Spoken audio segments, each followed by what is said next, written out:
If your child is autistic, has ADHD, sensory needs, emotional regulation difficulties, this video here is for you. We've all been there as parents, guardians, friends. School has been difficult. Going to a restaurant can seem like a show that you do not want to put on. People are watching you. They're staring at you, wondering why you do not have the appropriate control over your child. The whole restaurant is seemingly looking at you, and you feel that pressure. I've been there. It's incredibly difficult, but you have the same right in this world to go through it without judgment, without having to deal with all of this outside pressure, because you have enough to do without all of that. I get it. I've looked at other parents who seem to have their child on a string. Their child does exactly what they're asked to do. And you think, why are things so different for me? Because you're a damn hero. Because you are able to give your child what they need. There's a saying that you get given the child that you can cope with, that you can handle. And you were given your wonderful child because you can bring out the best in them, because you have the patience, even when it does not seem like you do, to provide your child with the best possible life, to make them feel loved, seen, supported. And that is a gift. Truly, you should never underestimate the difference that you make, not just to your own child, but to the people who see you out in the world who are actually not judging you. The ones who look at you and think they're incredible. Some parents are there envious of your control, your compassion, and your care. You should never forget that. So I'm going to go through 7 things that have really helped me. Some of them are going to be things that you already have in operation in your house.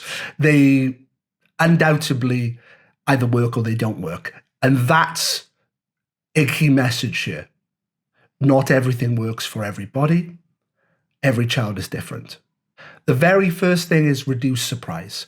I'm not that good at it myself. I don't really like surprises. I like certainty. I like consistency.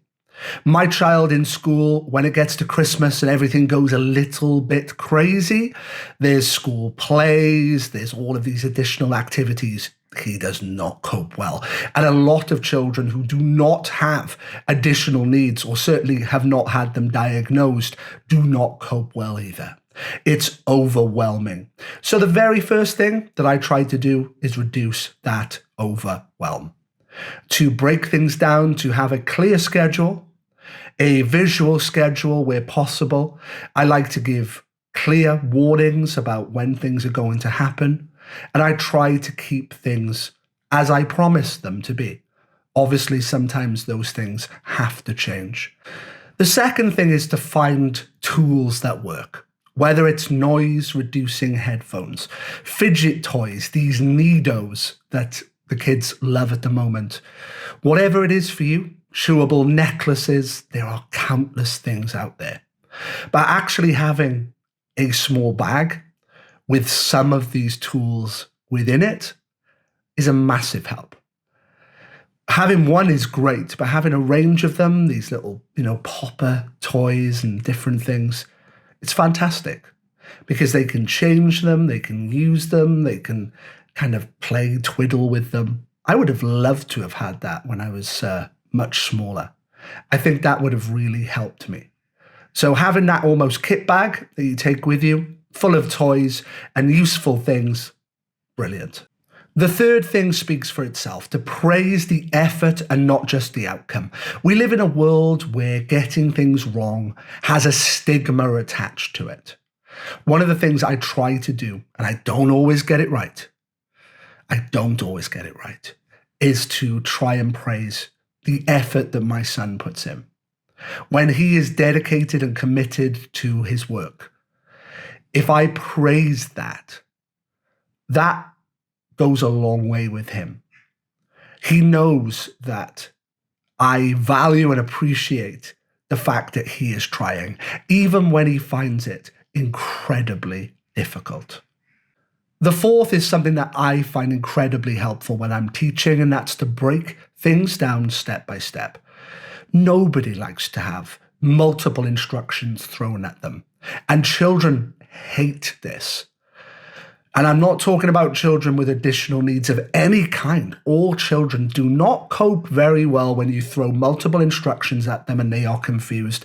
They just down tools and get pretty much despondent. So break things down step by step. The fifth one is all about preparing for transitions. I like to give a 5-minute warning, which is actually 10 minutes. I like to increase that time. He has no idea. And I do this in school as well. I like to give those warnings. You've got a couple of minutes, but I give them a little bit longer.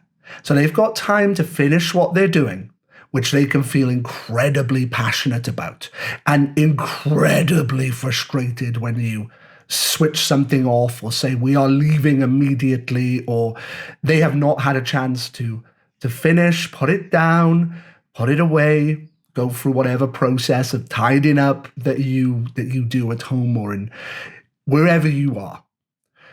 Those warnings and those pre-warnings make such a difference.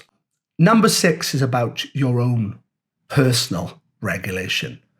If you're feeling stressed, take a couple of minutes away. Breathe, have a cup of tea, do some yoga, watch some telly, do something that helps you regulate. Because if you're stressed, if you're already up here and you need to be down here to cope with whatever's coming at you in that next moment or in the day, having our own emotions regulated first, even if you have to delay things a small time, makes all the difference in the world. This life isn't all about toil. It's not all about struggling through. We have to look after ourselves as well. And believe me, your child desperately wants you to be okay. And number 7 is about asking for adjustments. If your child hates queuing, speak to someone. There's a chance they can help. If you need a table in a certain part of a restaurant, ask for it. You're not being difficult. You are not the first person to ever ask these questions. And even if you are, then you're an innovator. And I take my hat off to you. Ask for things that help. Speak to your school. Tell them what you need. Open up dialogue. Communicate. I think my number 1 overarching message is you are not alone.